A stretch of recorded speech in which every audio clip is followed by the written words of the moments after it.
Good evening. The home of Oktoberfest should be a lively city on a Friday night, but tonight Munich is silent except for the sound of police and ambulance sirens as the hunt continues for the gunman who opened fire at a mall filled with dinner-hour shoppers. 9 are confirmed dead. An unknown number are injured. Much of the video we are showing comes from social media and is unverified. First, though, a warning. Some of the images are disturbing. Let's see.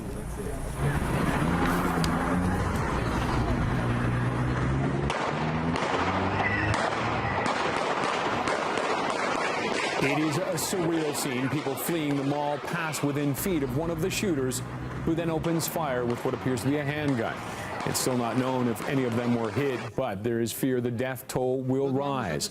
Other amateur video shows a man firing from the top level of a parking garage. It's not known if that was the same man. Now, one witness reports seeing a shooter wearing a mask. This lady that I spoke to when I was standing at the street outside, she said she was just having a coffee when she saw someone and heard the shots. She actually saw the person. She said he was like dressed in black and had a mask, and she said he had a big gun. And there was an escalator close to her, and people running up or down the escalator, I'm not sure, and he shot at them. He fired shots at them, and they were hurt. My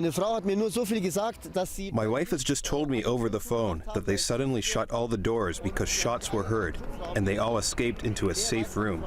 She doesn't know any more than that. She heard shots, but that's it. Of course they are scared, because they are in the middle of it all, and nobody knows where the terrorists are, including the police.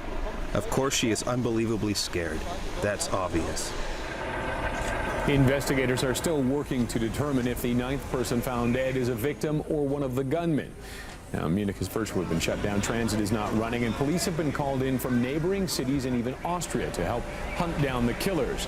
And Austria and other countries with their borders on Germany are on high alert tonight in case the shooters escape the massive security ring encircling Munich.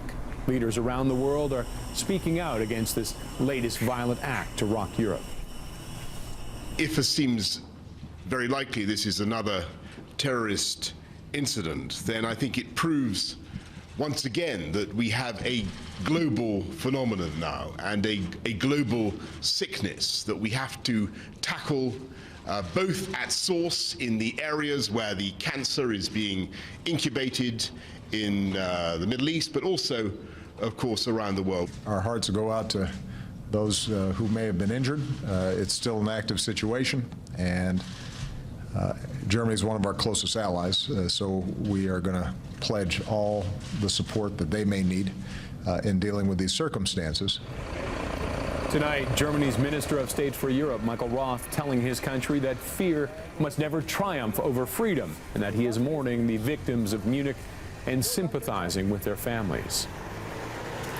And Prime Minister Justin Trudeau posting a statement on Twitter this afternoon. It reads, "The government of Canada is closely monitoring the situation in Munich. We stand with Germany and offer our sympathies to victims and families."